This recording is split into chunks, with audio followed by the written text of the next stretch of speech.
Jangan lupa like, komen, dan subscribe channel YouTube TVRI Bengkulu dan nyalakan lonceng notifikasinya.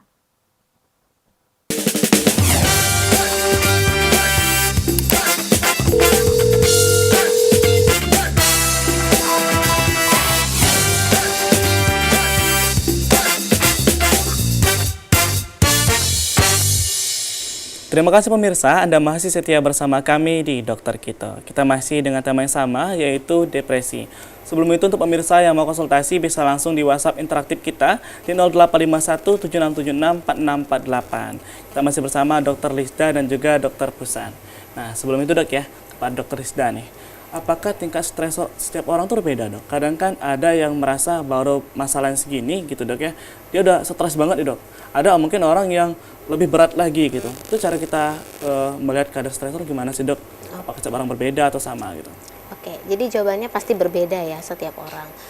Makanya ini sebenarnya yang perlu juga untuk diluruskan ya untuk masyarakat yang ada di rumah yang mungkin menonton acara kita hari ini. Karena kadang-kadang gini, kalau misalnya kita punya teman ya yang bercerita sedang menghadapi sebuah stresor atau permasalahan tertentu. Seringkali jawaban kita tuh apa sih? Paling kita cuma jawab, alah cuma segitu doang. Yang aku tuh lebih parah lagi loh dulu, kayak gini. Ya, sering kan kita gitu. lebih malah 80%-nya kita akan memberikan jawaban seperti itu gitu. Padahal sebenarnya yang harus kita ingat adalah tingkat mekanisme coping setiap orang itu berbeda-beda, nggak boleh disamakan. Justru dengan kita memberikan feedback seperti itu, bukannya itu sebuah support system yang positif untuk teman kita, itu malah sebuah hal yang bersifat negatif. Kenapa? Karena itu bisa membuat dari yang dia udah punya rasa pesimis tentang dirinya, semakin kita bilang, alah cuman segitu aja, makin pesimis. Dia makin gak percaya diri dong dengan kemampuan dirinya untuk menghadapi stresor itu. Iya kan?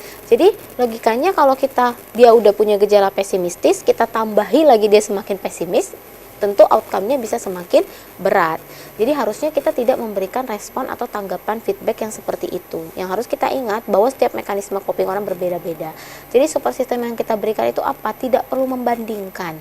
Kenapa kamu menghadapi hal seperti ini kamu sudah down? Nggak perlu kita membandingkan seperti itu. Jadi kita fokus aja dengan stresor yang dihadapi. Kalau kita bisa bantu mungkin stresornya tentang apa gitu ya, kita bantu untuk menyelesaikan, itu akan lebih baik dibanding dengan kita menimpali alah cuma segitu doang. Segitu memang aja udah tidak boleh lemah. dok ya, dan jangan sampai ya, karena banyak sekali teman-teman kita kadang kita cerita dok ya seperti itu, itu menyebabkan orang-orang itu lebih berat lagi depresinya, lebih pesimis padahal lagi. Untuk kadar stresor setiap orang berbeda-beda dok. Tingkatnya sebenarnya. Artinya kan ada banyak pertanyaan nih dokter Pusan ya, perihal untuk mendeteksi gitu ya, tingkat depresi kita. Itu buat teman-teman di rumah yang mau mengaksesnya gimana dok? Apakah ada gitu? Kalau ini ya, ini bisa dinilai sendiri ya, namanya aja judulnya The Zone Self-Rating Depression Scale. Jadi kita bisa menilai scales atau angka kita itu skornya berapa. Dilihat dari beberapa pertanyaan ini. Yang mau saya note juga tadi yang tentang suicide atau bunuh diri, itu ada di poin nomor 19. Saya merasa, I feel that others would be better off if I were dead. Jadi, saya merasa kalau orang lain itu akan lebih baik jika saya tidak ada, jika saya meninggal.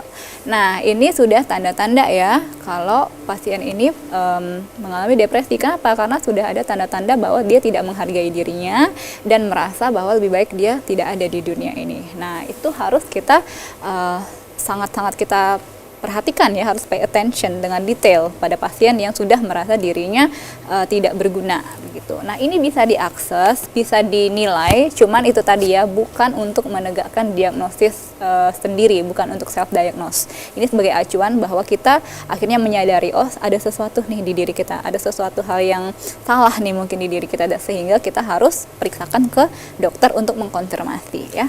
Buat pemirsa dok ya yang mau cari bisa langsung diakses di pencarian internet dok ya. Iya, tapi boleh. Jangan sampai self diagnose tadi. Betul. Ini ada instrumen yang Zoom tadi ya untuk menilai apakah seseorang itu rentan terkena depresi atau tidak. Ada lagi namanya Hamilton Depression Rating Scale. Ini instrumen yang harus diperiksakan oleh profesional. Kalau yang ini nggak boleh diperiksa oleh orang-orang secara mandiri, nggak boleh. Karena ini menentukan derajat dari depresi seseorang. Tadi kan ada ringan, ada sedang, ada berat. Dan pertanyaan ini harus diajukan oleh seseorang yang profesional, dokter ataupun ataupun psikiater, karena akan ada mimik muka yang dilihat, gesture yang dilihat, jadi tidak akan bias ya kalau kita menilai diri kita sendiri.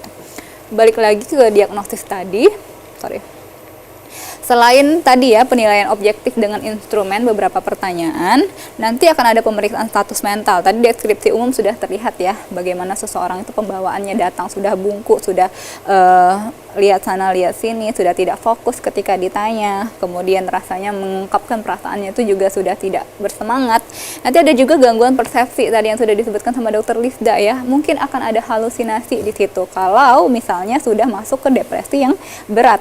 Mungkin dia sudah mendengar sesuatu yang menurut dia ada suara-suara, atau mungkin melihat sesuatu yang sebenarnya tidak nyata. Itu bisa masuk ke gangguan persepsi. Ini adalah bagaimana dia menilai dirinya dan juga dunia di sekitarnya. Kemudian pikiran ya, pikiran itu dia bagaimana menilai tentang masalahnya sendiri. Oh, mungkin kalau kata Dokter Lisda tadi ya, masalah yang menurut kita ringan, menurut kita berat, itu belum tentu ringan di orang lain. Begitupun sebaliknya. Menurut kita mungkin putus cinta itu biasa, bukan dunia ini bukan cuma tentang cinta aja mungkin ya bagi kita. Tapi ada orang-orang yang merasa itu sudah sangat berat, sehingga saya merasa tidak berharga ada di dunia ini, saya merasa tidak worth ya, maksudnya orang lain rasanya menganggap saya rendah, menganggap saya bukan apa-apa, sehingga itu bisa menjadi depresi bagi seseorang. Dan ini ada orientasi. Ini masuk ke dalam kategori biasanya untuk depresi yang ringan, seorang pasien itu masih bisa ditanya ya, namanya siapa, masih bisa.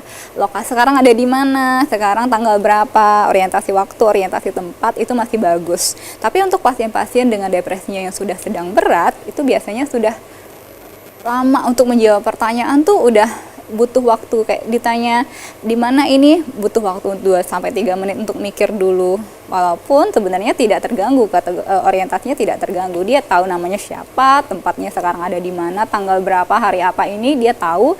Tapi untuk menjawab pertanyaan itu kita kelihatan, dokter tuh akan menilai, oh dia ini berat nih, untuk menjawab tuh berat rasanya. Lalu bagaimana dengan intelektualnya, Dok? Apakah terganggu juga dikarenakan depresi ini? Benar, kognitif ya, itu terkait dengan kognitif, kurang konsentrasi, itu berpengaruh, sangat berpengaruh. Misalnya di pekerjaan kita bisa melihat, misal kita punya karyawan kah atau punya teman kah, kita lihat kok akhir-akhir ini dia terlihat murung dan pekerjaannya mungkin dari yang awal terselesaikan dengan baik, akhirnya di akhir-akhir ini kita lihat kok pekerjaannya sering dibawa ke rumah, kok pekerjaannya sering hancur atau tidak terselesaikan dengan baik. Itu sangat berpengaruh ke fungsi kognitif, konsentrasi. Kemudian kita bahas tentang penanganan ya. Penanganan ini dilakukan oleh profesional, oleh dokter, itu dianjurkan. Nanti dokter akan memberikan terapi berupa obat-obatan, antidepresan, tetapi yang paling penting prinsip dari penanganan depresi ini adalah mengutamakan kesehatan jiwa si pasien. Jadi bukan cuma tentang gejala depresinya ini ya, karena dia ada kecenderungan tadi ya untuk bunuh diri, untuk mengakhiri hidup. Kita harus mengutamakan bahwa memastikan bahwa pasien ini tuh selamat, jiwanya itu selamat. Jadi tidak ada pikiran-pikiran untuk bunuh diri, dan tidak jangka pendek, jangka panjang untuk melakukan pengobatan. Untuk penanganan stres, yang pertama berpositive thinking ya, sudah pasti. Kita akan mengajarkan kepada pasien untuk selalu memikirkan hal yang positif dari masalah, karena masalah itu kan bagian dari kehidupan ya. Tidak mungkin seseorang tuh tidak memiliki masalah, tuh nggak mungkin di kesehariannya. Jadi harus berpositive thinking.